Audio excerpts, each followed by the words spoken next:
అపోస్తలుల కార్యములు 15వ అధ్యాయములో సిద్ధాంతపరమైనటువంటి సమస్య అంత్యోకయ సంఘములో కలిగినప్పుడు వారు ఆ సమస్యను వెంటనే పౌలు బర్నబా అనుభవజ్ఞులైనటువంటి అపోస్తలుల యొద్దకు తీసుకొని వెళ్ళారు. వారు పరిష్కరించగలరు, కానీ మాకన్నా ఎక్కువగా యెరూషలేములో సంఘములో ఉన్న అనుభవజ్ఞులు ఉన్నారని వారి యొద్దకు తీసుకుని వెళ్ళారు. కొన్ని సమస్యలు జటిలంగా ఉన్నప్పుడు, క్లిష్టంగా ఉన్నప్పుడు, అవి అంత సులువుగా వల్ల కానప్పుడు అనుభవజ్ఞులుగా ఉన్నవారు, ఆత్మీయులుగా ఉన్నవారు, ప్రార్థనా జీవితం కలిగిన వారి దృష్టికి తీసుకుని వెళ్ళడం మంచిది. ఆ సమస్యను మనమే పరిష్కరించుకుంటే కొన్నిసార్లు కుదరకపోవచ్చు. ఏదేమైనప్పటికీ ఇది సిద్ధాంతపరమైన సమస్య కాబట్టి వారు వెంటనే అపోస్తలుల దృష్టికి తీసుకుని వెళ్ళారు. వారు ప్రార్థించి నమ్మకమైన ఇద్దరి సహోదరులను పంపుతున్నారు. వారు ముఖ్యులు అని మనము నిన్న మొన్న ఆలోచన చేశాం. సహోదరుల్లో ముఖ్యులు అనే మాటను మనం చూస్తున్నాం. Chief man among the brother. సహోదరుల్లో ముఖ్యులు, పెద్దలలో ముఖ్యులని కాదు, సేవకుల్లో ముఖ్యులని కాదు, వారు ప్రధానులు, వారు ముఖ్యులు. ఎందులో ముఖ్యులు? ఆత్మీయతలో, భక్తిలో, ప్రార్థనా జీవితంలో, వాక్య ధ్యానములో, వారు సమర్పణలో వారు ముఖ్యులై ఉన్నారు. వారి విశ్వాసం ముఖ్యమైనది, వారి ప్రేమ ముఖ్యమైనది. అందును బట్టి వారు ముఖ్యులుగా చలామణయ్యారు. ఎవరు ముఖ్యులు? ప్రయాసపడేవారు, పనిచేసేవారు, కష్టపడేవారు, ఖర్చు పడేవారు, నష్టపడేవారు, ప్రభు కొరకు నిలబడేవారు, వారు ముఖ్యులు. మందిరానికి రాని నేను ముఖ్యుని ఎలా అవుతాను? పరిచర్యలో పాలు పొందని నేను ముఖ్యుని ఎలా అవుతాను? ఏ విషయంలో కూడా నేను ఇన్వాల్వ్ కాకపోతే నేను ముఖ్యుని ఎలా అవుతాను? ముఖ్యునిగా చలామణి అవ్వచ్చు, కానీ నన్ను ముఖ్యునిగా గుర్తించలేరు. అలా అయినట్లయితే వారు ముఖ్యులు అని చెప్తున్నాడు. నిన్న ఆలోచన చేశాం. వారి లక్షణాలు: వారు దేవుని సన్నిధిలో వారు నిలుచువారు అని, వారు శరీరానుసారమైన విధానాలను హతము చేసేవారని, యబూసీలను హతము చేసేవారు. మూడవది, చేర్చుకొని ఆతిథ్యం ఇచ్చేవారు ముఖ్యులు. వారి కుటుంబాలు తెరవబడ్డాయి. అందుకే Aquila Priscilla open hand, open home, open heart అని 3 విషయాలు ఉన్నాయి. వారు తెరవబడిన చేతులు కలిగిన వారు, తెరవబడిన హృదయము వారికి ఉన్నది, తెరవబడిన గృహము వారికి ఉన్నది. కాబట్టి దేవుని పరిచర్య జరిగించాలి అంటే ఖచ్చితంగా తెరవబడినటువంటి విధానాలు వారు కలిగి ఉన్నారు. వారు నిలిచిన వారు. పౌలు, శీల వారు నిలిచారు. ఒకటి, సంఘములో వారు నిలిచి వారు పనిచేశారు.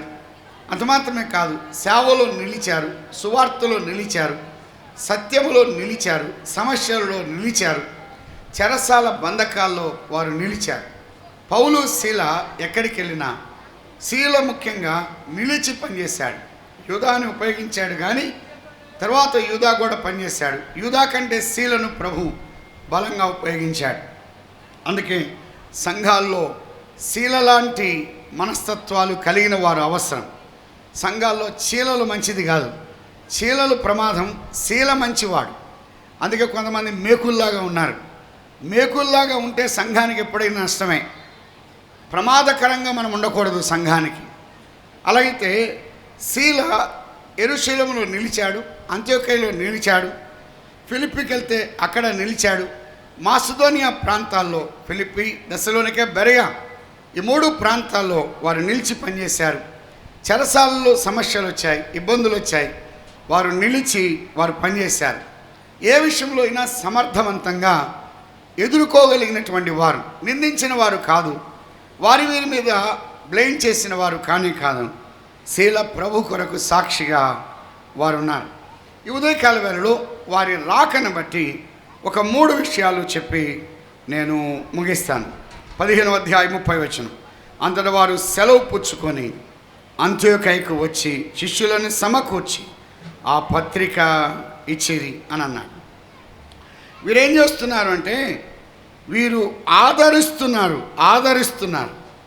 యూదా, శీల అంత్యోకయ సంఘానికి వచ్చి వారు ఆదరించేవారుగా వారు ఉన్నారు.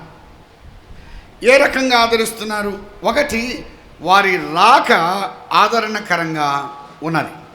రెండవది, వారు ఉత్తరాన్ని తీసుకొచ్చారు. ఆ పత్రిక అంటే వారి ఉత్తరము ద్వారా వారు ఏం చేస్తున్నారు? ఆదరిస్తున్నారు. ఒకటి, వారి రాక ఆదరణగా ఉన్నది. రెండవది, వారి ఉత్తరాలు ఆదరణ కలిగిస్తున్నాయి.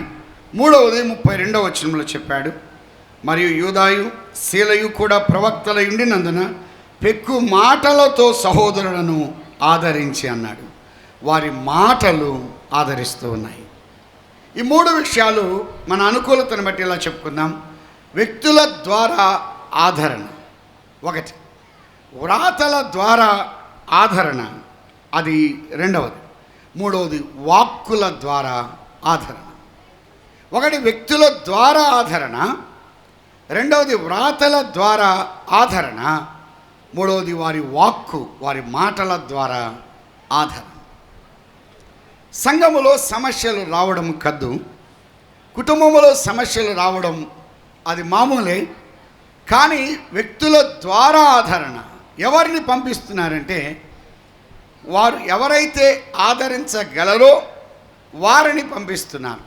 అందుకే వీరు వచ్చి అనే మాట మనం చూస్తున్నాం. 30వ వచనం, అంతటా వారు సెలవు పుచ్చుకొని అంత్యోకయకు వచ్చి అనే మాట చూస్తున్నాం. వారు అక్కడికి వచ్చారు.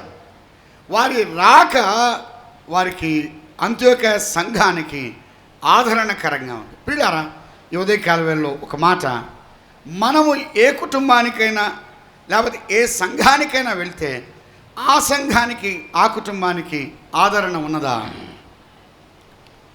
వారికి నెమ్మది ఉన్నదా? వారికి సంతృప్తికరంగా ఉన్నదా? మన రాక ఇతరులకు ఆదరణకరంగా ఉన్నదా? వ్యక్తులు కొంతమంది ఆదరిస్తున్నారు, ఆదరించేవారు. అందుకే బర్నబా ఆదరణ పుత్రుడు అని రాయబడి ఉన్నది. ఆదరించేవాడు. ఆ రోజున పౌలును చేర్చుకోవడానికి వారు భయపడ్డారు. అపోస్తుల కార్యం 9వ అధ్యాయం 26వ వచనం, అంతటా యెరూషలేములోనికి వచ్చి శిష్యులతో కలుసుకొనుటకు యత్నము చేశాను కానీ, అతడు యెరూషలేమునకు వచ్చి శిష్యులతో కలుసుకున్నట్టుకు యత్నము చేశాను కానీ అతడు శిష్యుడని నమ్మక అందరూ అతనికి భయపడిరి. 27వ వచనం ఏమన్నా చదవండి. 27. అయితే బర్నబా అతన్ని దగ్గర తీసి అపోస్తుల యొద్దకు తోడుకొని వచ్చి, అపోస్తులు వద్దన్నారు, శిష్యులని నమ్మక అన్నాడు. పౌలు యెరూషలేము సంఘంలోనికి వచ్చాడు. వచ్చి అందరికీ ఏం చెప్తున్నాడు?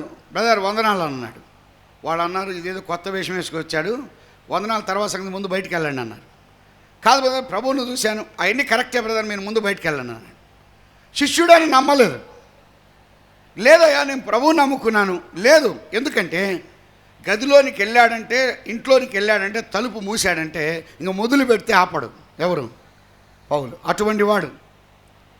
అతని యొక్క సాక్ష్యం అంత భయంకరంగా ఉన్నది. అటువంటి వ్యక్తి ఇప్పుడు లోపలికి రాగా వారు భయపడ్డారు. అందుకే ఆ దినాల్లో పౌలు ఫోబియా ఎక్కువ ఉంది, సౌలు ఫోబియా అనేది ఎక్కువగా ఉంది. ఎంతమంది మన పిల్లలు అన్నం తినకపోతే బూసోడు వస్తాడంటారు చూసారా? ఆ దినాల్లో అన్నం తినకపోతే పౌలు వస్తాడు అనేవాడు. సంఘాల్లో ఏదైనా వచ్చినా అదిగో పౌలు వస్తున్నాడు అంటే చాలు భయం. ఒకే రీతిగా ఉంచండి. అందుకే అందరికి భయం, పౌలు అంటే భయం. శిష్యుడని నమ్మక ఉన్నారు. కానీ అక్కడ ఒక ఆదరణకరమైన మాట 27వ వచనంలో, అయితే బర్నబా అతని దగ్గర తీశాడు. ఒక కంఫర్టర్, ఒక ఆదరణకరమైన ఉన్నవాడు. ఆ రోజు పౌలును చేర్చుకోకపోతే పౌలు వెళ్ళిపోయేవాడు. పౌలా ఆగు అని ఆపి దగ్గరకి తీశాడు. ఈ బర్నబా పర్సనల్ ఎవాంజలిజం, వ్యక్తిగతమైన సేవ చేసేవాడు. ఆదరణ పుత్రుడు అన్నాడు. సంఘముల వేదిక మీద మాట్లాడేవాడు కాదు, ప్రసంగాలు చెప్పేవాడు కాదు. కానీ సంఘములో ఏదైనా సహోదరులు బాగలేకపోతే వారి అవసరాల్లో, వారి అక్కర్లో, వారి ఇబ్బందులలో బర్నబా ముందుండేవాడు. అందరికన్నా ముందున్నవాడు ఎవరంటే బర్నబా. ఆదరణ కలిగించే వ్యక్తి కూడా అదొక కృపావరం. అలాగైనట్లయితే ఆదరిస్తున్నాడు. ఎవరైనా వెనక్కి జారారా వారిని తగినట్టుగా పొలైట్గా హెచ్చరించి వారిని పురుకొల్పుతున్నాడు, ఆదరిస్తున్నాడు. స్థానిక సంఘానికి ప్రసంగికుల కన్నా, పాటలు పాడేవారందరికన్నా ఆదరించేవారు అవసరం. ఎన్ని కుటుంబాలు గాయాలతో ఉన్నాయి, ఎన్ని కుటుంబాలు వేదనతో ఉన్నాయి, ఎన్ని కుటుంబాలు దుఃఖంతో ఉన్నాయి, ఎన్ని కుటుంబాలు బాధతో ఉన్నాయి. ఎంతమంది సంఘాలు కొంతమంది వేదనతో ఉన్నారు, బాధతో ఉన్నారు, నలిగిపోయి ఉన్నారు. పిల్లల ద్వారా ఆదరణ లేక, భర్త ద్వారా ఆదరణ లేక, భార్య ద్వారా ఆదరణ లేక నలిగిపోతున్న అనేక మంది ఉన్నారు. ఆదరించేవారు ఉన్నారా? ఏలెత్తి చూపించేవారు ఉన్నారు, గాయపరిచేవారు ఉన్నారు, బాధపరిచేవారు ఉన్నారు, దెబ్బపరిచేవారు ఉన్నారు, నొప్పి కలిగించేవారు ఉన్నారు. కానీ బర్నబా దగ్గరకు తీశాడు, వ్యక్తిగతంగా కలిసేవాడు, ఆదరించేవాడు. మన రాక ఇతరులకు ఆదరణకరంగా ఉండాలి. ఉదాహరణకు ఒక వ్యక్తిని మనం చూద్దాం. యోబు గ్రంథం 2వ అధ్యాయం. యోబుకున్నవన్నీ కూడా కోల్పోయినట్టుగా మనం చూస్తూ ఉన్నాం. పశువులు పోయాయి, సంపద పోయింది, పిల్లలు పోయారు, చర్మము చీకిపోయింది, బూడిదలో కూర్చొని ఉన్నాడు. యోబు విషయమై ఆలోచన చేసిన తన 3 స్నేహితులు 2వ అధ్యాయం 11వ వచనం. 2:11. తెమానీయుడైన ఎలీఫజు, షూహీయుడైన బిల్దదు, నయమాతీయుడైన జోఫరు అను యోబు 3 స్నేహితులు అతనికి సంభవించిన ఆపదలన్నిటి గురించి వినిన వారై అతనితో కలిసి దుఃఖించుటకును అతని ఓదార్చుటకును పోవాలని ఆలోచించుకొని తమ స్థలములను విడిచి వచ్చిరి. ఒక వ్యక్తిని ఆదరించాలంటే ఎలా ఆదరించాలో ఇక్కడ తేటగా మనం చూస్తున్నాం. ఏ విధంగా ఆదరిస్తున్నారు? యోబు గాయముతో ఉన్నాడు, వేదనతో ఉన్నాడు, దుఃఖముతో ఉన్నాడు, ఆ ఒళ్ళు గోక్కుంటూ ఉన్నాడు, చెల్ల పెంకుతో బూడిదలో కూర్చొని ఉన్నారు, దీనమైన పరిస్థితిలో ఉన్నాడు. విశ్వాస జీవితంలో కొనసాగుతూ సహిస్తున్న యోబు యొక్క జీవితం. ఆ యోబు విషయమై 3 స్నేహితులు అతను సంభవించిన ఆపదలని గురించి విన్నారు అన్నారు. ఒక వ్యక్తి గాయపరచబడితే ఆ వ్యక్తి విషయమై వినడం అది ఆదరణలో ఒక భాగం. ఎప్పుడైనా వింటున్నామా? ఫలాని సంఘంలో ఫలాని సహోదరులు గాయంతో ఉన్నారు అని ఎప్పుడైనా విన్నామా? తెలుసుకున్నామా? మన సహోదరులు ఎలా ఉన్నారు చూద్దాము అని అన్నాడు పౌలు బర్నబాతో. సహోదరులు ఎలా ఉన్నారు చూడాలని బుద్ధి పుట్టింది మోషే. సహోదరుల పట్ల వారు ఎలా ఉన్నారు, దారిలో పోతూ ఆ బ్రదర్ ఎలా ఉన్నారు, ఆ సిస్టర్ ఎలా ఉన్నారు, ఆ కుటుంబం ఎలా ఉంది అని ఎప్పుడైనా ఆలోచన చేసామా? ఇది ప్రసంగం చేసిన దానికన్నా ఇది చాలా గొప్పది. ఆదరించేవారు స్థానిక సంఘాల్లో అవసరమై ఉన్నారు. ఎవరిని కదిలించినా ఏడ్చేవారు ఉన్నారు, ప్రలాపించేవారు ఉన్నారు, అంగలార్చేవారు ఉన్నారు. ఆ 3 విన్నారు. వినడం ఆదరణలో ఒక భాగం. రెండవది వారు ఏం చేస్తున్నారు? అతనితో కలిసి దుఃఖించుటకు, అతన్ని ఓదార్చుటకు పోవాలని ఆలోచించారు. వారి స్థలాలు వదిలిపెట్టి ఆ ప్రాంతానికి వెళ్ళాలి అని అంటున్నారు. అని వారు వచ్చి ఆలోచించుకొని తమ స్థలములను విడచి వచ్చిరి. అంటే వారి కంఫర్ట్స్ వదిలిపెట్టారు, వారి సుఖాన్ని వదిలిపెట్టారు, వారి క్షేమాన్ని వదిలిపెట్టారు, వారికి ఉన్నటువంటి వసతులు వదిలిపెట్టి వారు వస్తున్నారు. ఒక సహోదరుడు హాస్పిటల్లో ఉంటే మన సుఖం మన క్షేమం వదిలిపెట్టి హాస్పిటల్కి వెళ్ళి 1 గంట కూర్చుంటే చాలు, అది ఆదరణ. ఇచ్చేది తర్వాత సంగతి, పెట్టేది తర్వాత సంగతి. వస్తే చాలు ఆదరణ. వారు వచ్చారు, వారు తమ స్థలాలు విడిచిపెట్టారు. కొన్నిసార్లు అంటారు, ఏమండి నేను ఏసీ లేదు ఉండలేను, నేను ఫ్యాన్ లేదు ఉండలేనండి, నేను మంచం లేదు ఉండలేనండి, నాకు దిండు లేదు ఉండలేనండి, నాకు కొన్నిసార్లు కష్టమండి, దోమలు ఉన్నాయండి. కాదు, మనకున్న కంఫర్ట్స్ మనం వదిలిపెట్టాలి. ఒక కుటుంబాన్ని ఆదరించాలంటే, హాస్పిటల్లో కొంతమందిని ఆదరించాలంటే మనం వెళ్ళి మన స్థలాలు విడిచిపెట్టాలి. మనకున్న ప్రదేశాలు విడిచిపెట్టాలి, ఆ ప్రాంతములకు వెళ్తే చాలు. అంత మాత్రమే కాదు, 12 అన్నాడు, వారు వచ్చి దూరముగా నిలబడి కన్నులెత్తి చూచినప్పుడు అతనితో పోల్చలేకపోతున్నారు. అంటే ఇంతకు ముందున్న యోబు, ఇప్పుడు చూసే యోబు ఆ యోబేనా ఈ యోబు అని అన్నాడు. ఒకప్పుడు ఎంత సుఖంగా ఉన్నాడు, ఎంత హుందాతనంగా ఉన్నాడు, ఎంత బలంగా ఉన్నాడు. అయ్యో పోల్చలేకపోతున్నారు. నా స్నేహితుడా, నువ్వు ఇలా అయిపోయావా?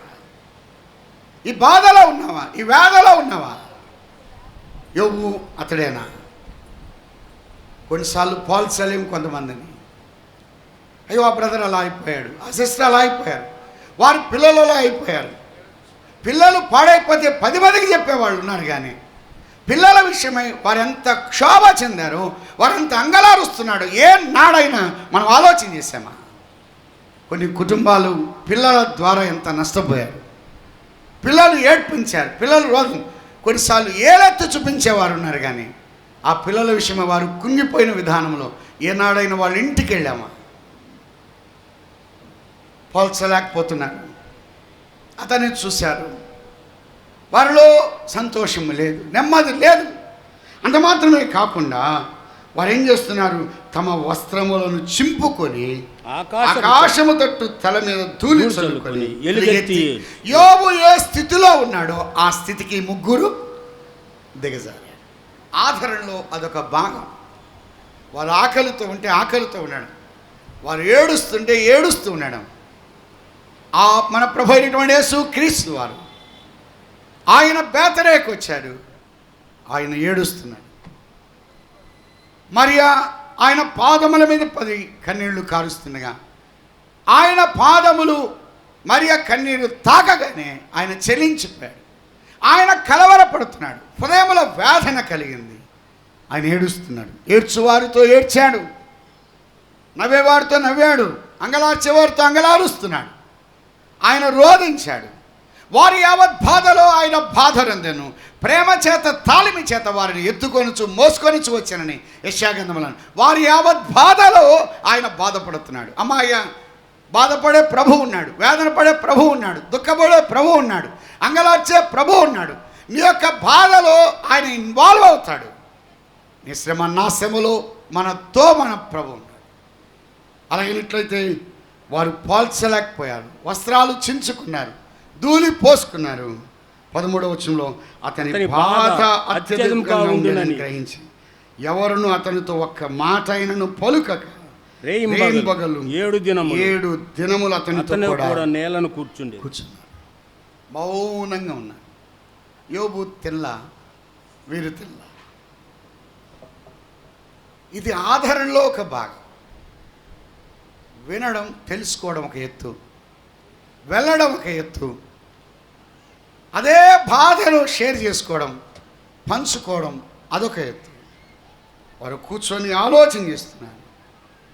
తర్వాత కొన్ని మాటలను బట్టి మీరు ఆదరణకు కాదు బాధకు కర్తలు అని అన్నారు. కొన్నిసార్లు మనం వెళ్తాం, కానీ కొన్ని మాటలు బాధకరంగా ఉంటాయి. గాయపడిన వ్యక్తులను, హాస్పిటల్లో ఉన్న వ్యక్తులను మనం వెంటనే ఏమంటామంటే ఏదో తప్పు చేశాడు కాబట్టి ఇంత ఘోరమైంది వచ్చింది అని అంటాం. ఒకసారి వేరే జిల్లాలో ఒక అమ్మాయి అన్నది, అన్న సంఘ పెద్ద ఒక ఆయన వచ్చాడు, ఆ అమ్మాయి క్యాన్సర్తో ఉంది, కొన్ని రోజుల్లో ప్రభు దగ్గరికి వెళ్ళిపోద్ది. ఏమని ప్రార్థన చేశాడంటే, ప్రభువా ఎంత ఘోరమైన పాపం చేసింది, మంచాన పడిందయ్యా, ఆయన ఆదరించయ్యా అని అన్నాడు. అదేం ఆదరణ? కొన్నిసార్లు మనం వెంటనే అంటాం, ఎవరైనా కింద పడ్డారు, ఎవరైనా యాక్సిడెంట్ అయింది, ఎవరైనా ఇబ్బంది జరిగిందంటే ఏదో జరిగింది, నన్ను అన్నాడు కాబట్టి అట్లా జరిగింది, ఏదో తప్పు. ఆదరించాలి. ఆ సమయంలో మనం ఏది విత్తుతాం అదే కోస్తాం. దేని గుండా వెళ్తామో మనం అదే పరిస్థితులు మనం కొన్నిసార్లు అనుభవిస్తాం. ఆదరించేవారు అవసరం. వారి రాక ఆదరణకరంగా ఉన్నది. అలాగే ఇంట్లయితే యూదా, శీల వారు వచ్చారు, వారి రాక ఆదరణకరం. మనం ఏ కుటుంబానికి వెళ్ళినా ఆదరణకరంగా ఉండాలి. రెండవది చెప్పాడు, అక్కడే 15వ అధ్యాయం 31వ వచనం, వారు దాన్ని చదువుకొని అందువలన ఆదరణ పొంది సంతోషించిరి. వ్రాతలు ఆదరణకరం అన్నాడు. వారు అపోస్తులు ఇచ్చిన ఉత్తరాన్ని తీసుకొచ్చారు. ఆ ఉత్తరాన్ని తీసుకొచ్చి చదివారు. అంటే అపోస్తుల యొక్క వ్రాతలు ఆదరణ కలిగించాయి. అంటే మన వ్రాతల ద్వారా ఇతరులకి ఏం కలగాలి? ఆదరణ కలగాలి. మన రాక ఆదరణ కలగాలి, మన వ్రాతలు ఆదరణ కలగాలి. నిన్న కూడా చెప్పాం, పోయినసారి మణిపూర్ వెళ్ళినప్పుడు సురత్చంద్రపురం లంకా అంటారు. సురత్చంద్రపురం అనేది మైతీసి పెట్టిన పేరు, లంకా అనేది కుకీస్ పెట్టుకున్న పేరు. ఆ స్థలంలో చాలామంది గాయపడి ఉన్నప్పుడు వాస్తవానికి ఇంఫాల్ నుండి అక్కడికి వెళ్ళడానికి రైట్స్ లేవు, ఏ విధంగా పోలేవు. మనకు క్రిస్టియన్గా ఉన్న కేఎస్పి కొంత సహాయం చేశాడు, కానీ చివరికి ఇద్దరిని ఎస్కార్ట్స్ని పంపించారు, 2 వ్యాన్లు. వాళ్ళు అన్నారు, సార్ మేము బార్డర్స్లోకి వస్తే వాళ్ళు ఏమైనా చేస్తారు, మేము రామని అన్నారు. హెలికాప్టర్ అర్ధాంతంగా క్యాన్సిల్ చేశారు. హెలికాప్టర్లో వెళ్ళాలని బుక్ చేసుకున్నాం, కానీ వాళ్ళు అన్నారు ఇంకా వెళ్ళలేరు, మీరు వెనక్కి వెళ్ళన్నారు. నేను అన్నాను, ఎట్లయినా సరే అక్కడికి వెళ్తేనే ఎవరైతే దెబ్బతిన్నారో, ఎవరైతే గాయపరచబడ్డారో వాళ్ళ దగ్గరికి వెళ్తే చాలు, ఎలాగైనా సరే వెళ్ళడానికి మేము సిద్ధపడతామని మొండికేశాం. ప్రార్థన చేస్తుండగా ఆ రోజు హెలికాప్టర్ రెడీ అయ్యింది. సరే వెంటనే వెళ్ళాం. టికెట్స్ లేవన్నారు. సార్ మేము నిన్న వచ్చాము, లేవన్నారు. మేము బుక్ చేసుకున్నాం, ఈరోజు ఖచ్చితంగా పంపాలి అన్నప్పుడు వారు పంపించారు. ఏదో ఒకసారి అక్కడికి వెళ్ళగానే దాదాపుగా 250 కుటుంబాలను కలిసాం. కొంతమంది బ్రదర్స్ కొన్ని కుటుంబాలను అక్కడక్కడ పోగు చేసి పెట్టారు. మేము వెళ్ళగానే వాళ్ళు అన్నారు ఒక మాట, ఇంత దూరం ఈ పరిస్థితులు వచ్చి మమ్మల్ని ఆదరించిన వారు లేరు. కొంతమంది వచ్చారు, వెనక్కి వెళ్ళిపోయారు. రావడం బార్డర్స్లో కష్టమైపోతుంది, కానీ మీ రాక మాకు ఆదరణకరంగా ఉంది. మీరు ఇచ్చేది కాదు, మీ రాక. వారు ఈ యొక్క కుకీస్ ఇంఫాల్లో లక్షాధికారులు, కోటీశ్వరులుగా ఉన్నారు, కానీ వారు లంకా ప్రాంతానికి వెళ్ళినప్పుడు, వారి సొంత స్థలానికి వెళ్ళినప్పుడు ఏమీ లేవు. ఒక చిన్న హాల్లో వారు గ్యాదర్ అయి ఉన్నారు. కొన్ని కుటుంబాలు ఉన్నప్పుడు వారి ఏడ్పు, వారి దుఃఖం, వారి వేదన చూసినప్పుడు మాకు చాలా బాధ కలిగింది. నిజంగా సొమ్ము అంత వస్తుందా అని చాలా ప్రార్థన చేశాం, కానీ వస్తానే ఉంది. బ్రదర్స్ వచ్చి అన్నారు, అన్న ఇంకా కొద్దిగా ఇవ్వాలి, ఇద్దాం అని అన్నాను. మరి మీకు ఎంత ఉంది అనకంటే, ఎంత ఏం లేదు, ఇస్తూ ఉంటే వస్తూ ఉంటుంది. చివరి రోజు వరకు కొంతమంది బ్రదర్స్ వేస్తూనే ఉన్నారు.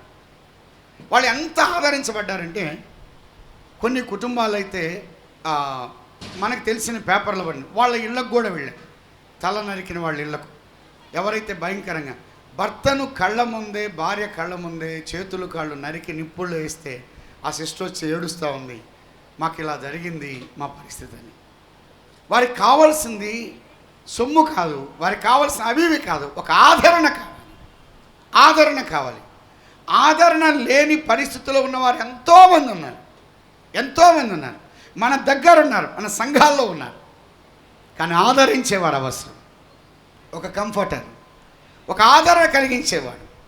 రాకను బట్టి ఆదరణ, మనం వస్తే ఆదరణ, మనం ప్రార్థన చేస్తే ఆదరణ, మనము ఇస్తే ఆదరణ, మనము కొంత ఖర్చు చేస్తే ఆ కుటుంబానికి, ఆ సంఘానికి, ఆ వ్యక్తికి ఆదరణ కలుగుతుంది.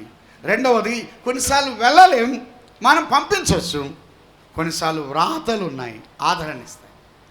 ఇది నాలో విచారకరమైన సంగతి. ఈ వాట్సాప్లో SMS ఈ గ్రూప్స్ వచ్చిన తర్వాత మన అసెంబ్లీ గ్రూప్స్లో కూడా, బ్రదర్న్ అసెంబ్లీ గ్రూప్స్లో కూడా ఒక సేవకుడి మీద ఒక సేవకుడు అనవసరంగా కొన్నిసార్లు పోస్టింగ్స్ పెడుతున్నారు. నా వ్రాత ఆదరణకరంగా ఉండాలి, కానీ గాయపరిచేది ఉండకూడదు. నీకంత బర్డన్ ఉంటే, అంత భారం ఉంటే, అంత బాధ్యత ఉంటే ఆ తోటి సహోదరుడికి ఫోన్ చేసి చెప్తే చాలు, బ్రదర్ మీ వల్ల ఇలా ఉంది, అంతేగాని గ్రూప్స్లో చెప్పడం కాదు. నేను ఏదైతే ఒక కుటుంబాన్ని గ్రూపులో పెట్టి గబ్బులు చెప్తున్నాను, పాడు చేస్తున్నాను, అదే పరిస్థితి నాకు ఏర్పడుతుంది. ఇష్టం వచ్చినట్టుగా గ్రూప్స్ ఉన్నాయని మన వ్రాతలు ఎంతమందికి గాయాన్ని తెస్తున్నాయి ఆలోచన చేద్దాం. అదే పరిస్థితి నాకు వస్తుంది, అదే వేదన నాకు వస్తుంది. అందుకే బ్రదర్ అసెంబ్లీ గ్రూపులో ఏ గ్రూపులో నేను లేను. వాట్సాప్ గ్రూపులు అన్నీ తీసేశాను.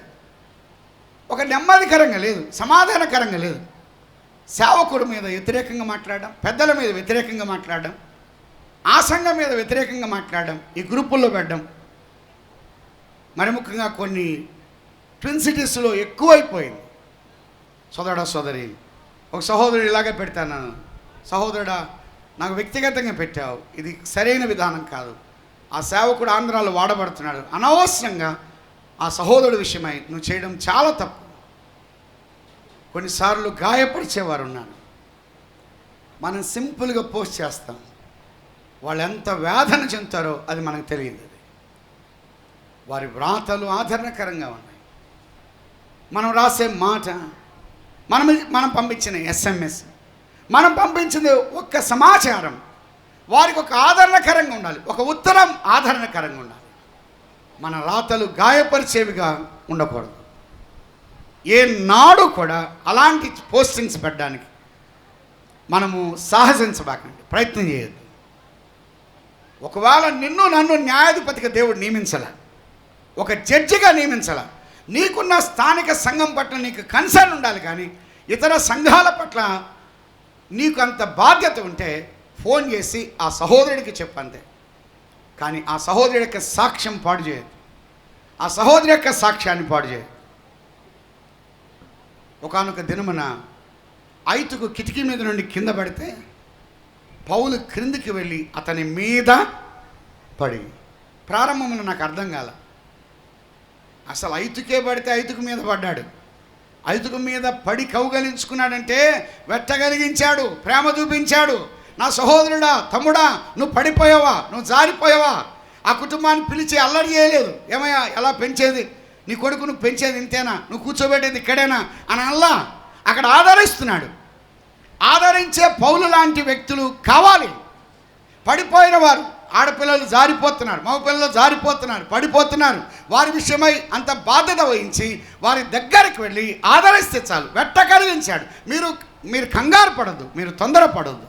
అతని ప్రాణం అతనిలో ఉన్నదని కిందికి వెళ్ళాడు, కౌగాలించుకున్నాడు, తన ప్రేమ చూపించాడు. ఎలా ఆదరించాలో అలా ఆదరించాడు, తను పైకి తీసుకొచ్చాడు. ఏ ఐతుకును బట్టి తొందర ఏర్పడిందో ఐతుకును బట్టి విశేషమైన ఆదరణ కలిగింది. మన వ్రాతలు ఆదరణకరంగా ఉండాలి. వారు తెచ్చిన ఉత్తరాలు ఆదరణగా ఉన్నాయి. ఒకటి, వారి రాక ఆదరణకరంగా ఉంది. వారు వెళ్ళిపోతూ ఎలా వెళ్తున్నారు? 33, 34 వచనం. వారు అక్కడ కొంతకాలం గడిపి సహోదరుల యొద్ద నుండి తమ్మును పంపిన వారి యొద్దకు వెళ్ళుటకు సమాధానంతో సమాధానముతో వెళ్తున్నారు. వారి రాక ఏమిచ్చింది? సమాధానం. సోదరుడా సోదరి, వారి రాక సమాధానం ఇచ్చింది. వారి రాక సమాధానం ఇచ్చింది. వారి వ్రాతలు ఏం చేశాయి? 32 వచనం. మరియు శీల కూడా ప్రవక్తలైనందున ఎక్కువ మాటలతో సహోదరులను ఆదరించి స్థిరపరచిరి. 31 ముగింపులు అన్నాడు. వారు దాన్ని చదువుకొని అందువలన ఆదరణ పొంది సంతోషించిరి. వారి ఉత్తరాలు ఏం చేశాయంటే స్థిరపరిచాయి అని చెప్తున్నాడు. వారి రాక సమాధానం కలిగించింది. వారి వ్రాతలు ఏం చేస్తున్నాయి? స్థిరపరిచాయి. వారి యొక్క మాటలు లేకపోతే వారి వాక్కులు, వారి యొక్క విధానాలు మనం చూసినట్లయితే సంతోషాన్ని కలిగిస్తున్నాయి. వారి వాక్కుల ద్వారా స్థిరత, వారి వ్రాతల ద్వారా సంతోషము కలిగింది. 31 అన్నాడు, వారు దాన్ని చదువుకొని ఆదరణ పొంది సంతోషిస్తున్నారు. వారిలో ఏం కలిగిందంటే సంతోషము కలిగింది, స్థిరత కలిగింది, సమాధానము కలిగింది. వారు స్థిరపరచబడ్డారు. యూదా శీల నిలబడి పెక్కు మాటలతో సహోదరులను ఆదరిస్తున్నారు. మీరు గలిబిలి చెందొద్దు. సున్నతి ముఖ్యం కాదు, విశ్వాసం ముఖ్యం. యేసు ప్రభు యొక్క రక్తధారణ చేత కడగబడడం ముఖ్యం, అంతేగాని సున్నతి ప్రాముఖ్యమైంది కాదు. అయితే జారత్వానికి దూరంగా ఉండండి, విగ్రహారాధనకు దూరంగా ఉండండి, కానీ వాటికి దూరంగా ఉండండి. రక్తముగా ఉన్నటువంటి వాటికి మీరు దూరంగా ఉండండి అని కొన్ని కింది విషయాల్లో చెప్పాడు అని వారి మాటలు ఆదరణకరంగా ఉన్నాయి. ఒకటి, వారి యొక్క రాక ఆదరణకరం. రెండవది, వారి వ్రాతలు ఆదరణకరంగా ఉన్నాయి, వారు తెచ్చిన ఉత్తరాలు. మూడవది, తేటగా చెప్తున్నాడు, వారి యొక్క మాటలు ఆదరణకరంగా ఉన్నాయి, వారు ఆదరించబడుతున్నారు. అలా అయితే మన ప్రభు అయినటువంటి యేసు క్రీస్తు వారు ఆదరణకర్త. ఆది కాండంలో కూడా యోసేపు ఎలా ఉన్నాడు ఒక మాట చూద్దాం. 50వ అధ్యాయం, ఆది కాండం 50వ అధ్యాయం 21వ వచనం. 50వ అధ్యాయం 21వ వచనం. కాబట్టి భయపడకుడి, నేను మిమ్మును మీ పిల్లలను పోషించదని చెప్పి వారిని ఆదరించి వారితో ప్రీతిగా మాట్లాడాను. వారిని ఆదరించి ప్రీతిగా యాకోబు చనిపోయాడు, మిగతా సహోదరులు వారి కుమారుడు అనుకున్నారు. యోసేపు నిశ్చయంగా మనల్ని చంపుతాడు అని అనుకుంటుండగా యోసేపు దగ్గరకు వచ్చి అంటున్నాడు 19వ వచనంలో, యోసేపు భయపడకుడి, నేను దేవుని స్థానమందున్నాను, మీరు నాకు కీడు చేయనుద్దేశించి కానీ నేటి దినమున జరుగుతున్నట్లు అనగా బహు ప్రజలను బ్రతికించున్నట్టుగా అది మేలుకే దేవుడు ఉద్దేశించాడు. నన్ను కీడు తలపెట్టారు, యోసేపును గుంటలో వేశారు, కానీ అది మేలు కొరకే అన్నాడు, అది ఆదరణ కొరకే అన్నాడు. ఆ రోజున యోసేపుకు ఆదరణ లేదు, ఆ రోజున అంగలార్పు ఉన్నది, వేదన దుఃఖము ఉన్నది. కానీ యోసేపు ఎంత పాజిటివ్గా చెప్తున్నాడు. యోసేపు ఉన్నతమైన స్థితిలోనికి రావాలంటే యోసేపు గుంటలో వేయబడాలి. యోసేపు అత్యున్నతమైన స్థానంలో ఉండాలంటే యోసేపు చెరసాల్లో వేయబడాలి. యోసేపు ఆ తర్వాత సింహాసనానికి వచ్చాడు. అందుకే ఒక మాట నేను చాలాసార్లు జ్ఞాపకం చేస్తుంటాను. సౌలు దావీదును తరిమాడు. తరుముతున్న సౌలుకు దావీదు కనపడలేదు, కానీ తరమని దావీదుకి ఎవరు కనపడుతున్నారు? సౌలు కనపడుతున్నారు. తరిమి సౌలు దావీదుని ఎంతవరకు తరిమాడంటే దావీదు సింహాసనం ఎక్కేంతవరకు తరిమాడు, ఇంకంతకన్నా ఎక్కువ తరమలేకపోయాడు. ఎవరైనా మనను టార్గెట్ చేసుకొని తరుముతున్నారనుకో, మనం నెక్స్ట్ ప్రమోషనే. అది ఎప్పుడైనా గుర్తుపెట్టుకోండి. తోటి సహోదరుడు నా మీద కానీ ఏదైనా టార్గెట్ పెడితే నాకు ప్రమోషన్ ఉంది. అన్నలు ఏం చేశారు? సింహాసనానికి తీసుకొని రావడానికి చొక్కా తీశారు, గుంటలో వేశారు, తీసుకెళ్ళి అమ్మారు. అక్కడ కూడా శ్రమ కలిగింది, చెరసాలకు ఉన్నాడు, ఇంత చేసి చివరికి అక్కడికి వచ్చాడు. అందుకే 3 విషయాలు ఉన్నాయి: పిట్, ప్రిజన్, ప్యాలెస్. గుంట, అదే సమయంలో చెరసాల, అంతఃపురం. ఉన్నతమైన స్థితిలో ఉన్నాడు. యోసేపు గుంటలో ఉన్నప్పుడు అన్నలు వచ్చి ఇట్లా తొంగి చూశారు. యోసేపు ఆ యొక్క ఐగుప్తులో ఎత్తైన సింహాసనములో ఉన్నప్పుడు అన్నను ఎలా చూశారు? తల పైకెత్తి చూశారు. నిన్ను నన్ను తల పైకెత్తి చూడాలంటే ముందు ఎలా చూడాలి? అంతే. వారిని ఆదరిస్తున్నాడు. ఆదరణ కరువైనటువంటి యోసేపు యొక్క జీవితంలో ఆదరిస్తున్నాడు. పగ పెంచుకున్నవాడు కాదు, ద్వేషాన్ని పెంచుకున్నవాడు కాదు, ఈర్ష్యాన్ని పెంచుకున్నవాడు కాదు. అన్నల మీద రోజు రోజుకు ప్రేమ పెరిగిపోతుంది. తండ్రి వెళ్ళిపోయాడు. అటువంటి పరిస్థితులు అన్నాడు, మీరు భయపడదు, నేను మిమ్మును మీ పిల్లలను పోషించదు. మొన్నటి దినం ఆలోచన చేశాను. యోసేపును గుంటలో వేసి అన్నలు దేనికి కూర్చున్నారు? భోజనానికి కూర్చున్నారు. ఈరోజు ఏమన్నాడు తెలుసా? నేను మిమ్మును మీ పిల్లలను పోషిస్తాను. ఆ రోజు సందర్భం గుర్తు రాలేదా? ఆకలితో అలమడిస్తుంటే గుంటలో వేశారు, వీరు కడుపు నింపుకున్నారు. కానీ ఈ రోజున యోసేపు అంటున్నాడు, నేను మిమ్మును మీ పిల్లలను పోషిస్తాను. వారిని ఆదరించి వారితో ప్రీతిగా మాట్లాడుతున్నాడు. ఆదరించేవారు అవసరమై ఉన్నారు. అలాగైనట్లయితే మన యొక్క రాక ద్వారా సమాధానం కలగాలి. మన యొక్క వ్రాతల ద్వారా ఒక విశ్వాస యొక్క జీవితం స్థిరపరచబడాలి.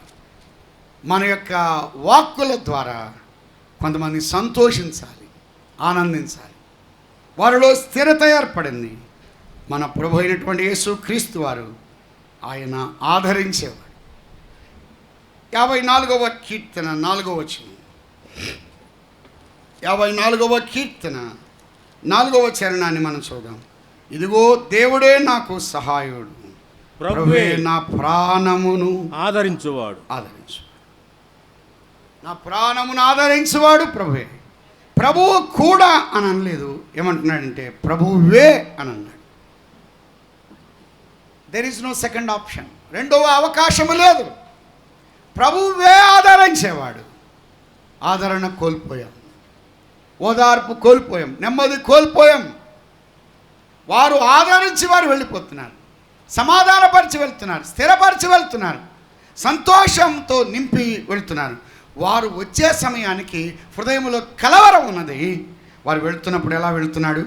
ఆదరించి వెళ్తున్నాడు. ఒక మాట మనం చూద్దాం.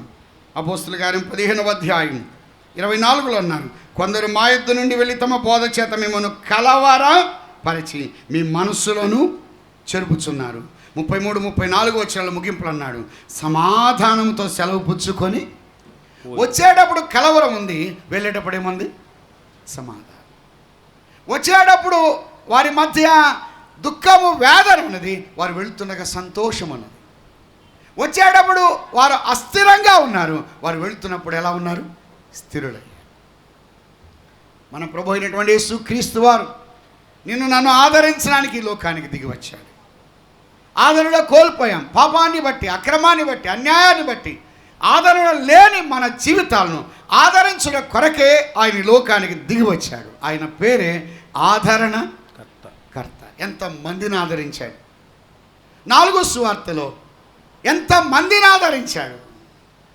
38 సంవత్సరాల నుంచి కోనేటి దగ్గర పడి ఉన్న వ్యక్తి, బెతెస్దా కోనేటి దగ్గర పడి ఉంటే ఆ వ్యక్తి దగ్గరకే వెళ్ళాడు.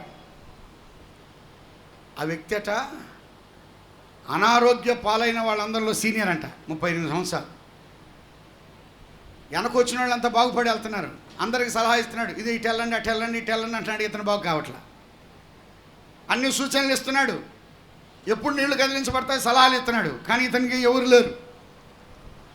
కొన్నిసార్లు కొంతమంది సీనియర్స్గా ఉన్నారు కానీ ప్రభువు నమ్ముకోలా. సలహాలు ఇస్తున్నారు, అటు వెళ్తే నమ్ముకుంటారు, ఇటు నమ్ముకుంటారు, ఇటు వెళ్తే బాగుపడతారు, ఇటు వెళ్తే బాగుపడతారు అంటున్నారు. ఉన్నోడు ఉన్నట్టే ఉన్నాడు, అక్కడే ఉన్నాడు. కానీ ఆ వ్యక్తి దగ్గరికే ప్రభు వెళ్తున్నాడు, ఆదరిస్తున్నాడు. ఒకే మాట అన్నాడు, నువ్వు స్వస్థపడగోరుచున్నావా అని అంటే అతను అన్నాడు, అయ్యా నన్ను కోనేటిలోనికి దించినట్టు నాకెవడు లేడు. ఐఎమ్ అలోన్, నేను ఒంటరిగా ఉన్నాను. ఆదరించడానికే వచ్చాడు. సమరయ స్త్రీ దగ్గరికి వచ్చాడు. వాస్తవానికి యూదులు సమరయ గుండా వెళ్ళకూడదు, ఆయన సమరయ గుండా వెళ్ళాడు. కింద యెరూషలేం, పైన సమరయ, దానిపైన గలిలయ. యూదులు గలిలయకి వెళ్ళాలంటే కుడివైపున పెరయకు వెళ్ళి వెళ్తారు. కానీ ఆయన సమరయ గుండా వెళ్ళవలసి వచ్చింది. బౌండరీస్ దాటి మాట్లాడకూడదు, మాట్లాడాడు. అడగకూడదు, అడిగాడు. ఆయన ఆదరించాడు. ఆయన యుద్ధకు వచ్చి ఆదరించబడని కుటుంబాలంటే ఏమీ లేవు, అన్నీ ఆదరించబడి వెళ్ళాయి.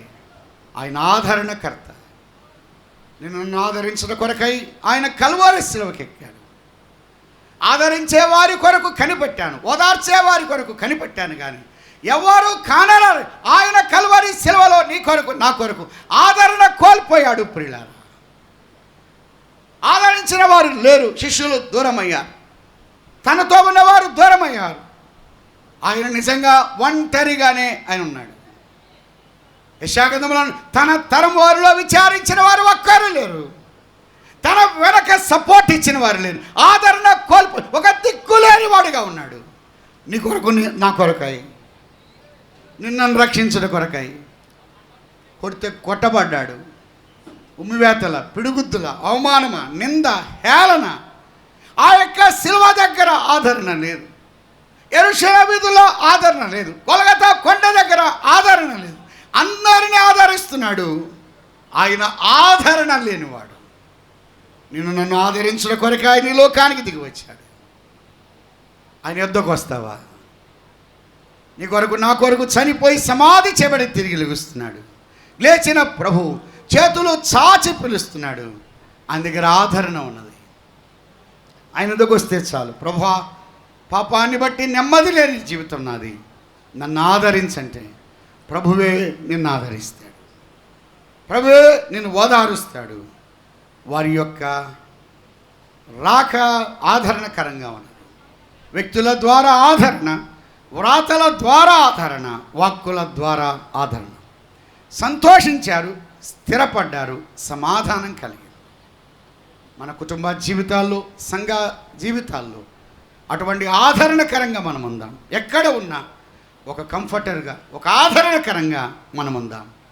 వాక్యం చెప్పడం మాత్రమే కాదు, కుటుంబాలు దర్శించి ఆదరించేవారుగా మన ప్రభు ఎంతమందిని ఆదరించాడు. ఇంకా ప్రభువుని నమ్మని వారు ఉంటే, ప్రభువా నన్ను ఆదరించు. ఈ మధ్యాహ్నం గాయపరచబడి వేదనతో దుఃఖముతో ఉన్న వారిని ఆయన ఆదరిస్తున్నాడు. పాపముతో కొట్టుమిట్టాడుతున్న వారిని పాపాన్ని పరిహరించి ఆయన ఆదరించేవాడు. అట్టి ప్రభు అయిన యేసు క్రీస్తునందు విశ్వాసం ఉంచాలని ప్రేమతో మనవి చేస్తూ ముగిస్తున్నాను. దేవుడి మాటలు దీవించి ప్రార్థన చేద్దాం. మా ఆదరణకర్తవైన మా ప్రియ ప్రభువా, ఆదరణకు నోచుకోలేని పరిస్థితిలో ఉండగా మీరు మమ్మల్ని ఆదరించారు. మీరు రాక మాకు ఆదరణకరంగా, మీ సంచారములు వాటన్నిటికన్నా మీ శిలువ మరణం మమ్మల్ని ఆదరించారు. మీ అమూల్య రక్తధారలే మా జీవితానికి ఓదార్పుకరంగా ఉన్నాయి. పాపాన్ని పరిహరించి ఆదరించే దేవుడు. ఇంకా నమ్మని వారు మీ వద్ద ఆదరించబడి వెళ్ళడానికి మీ కృప చెప్పమని,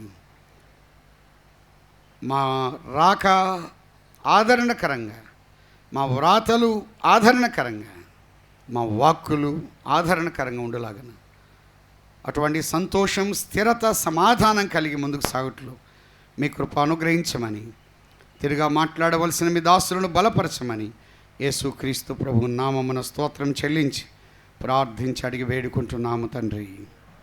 ఆమెన్.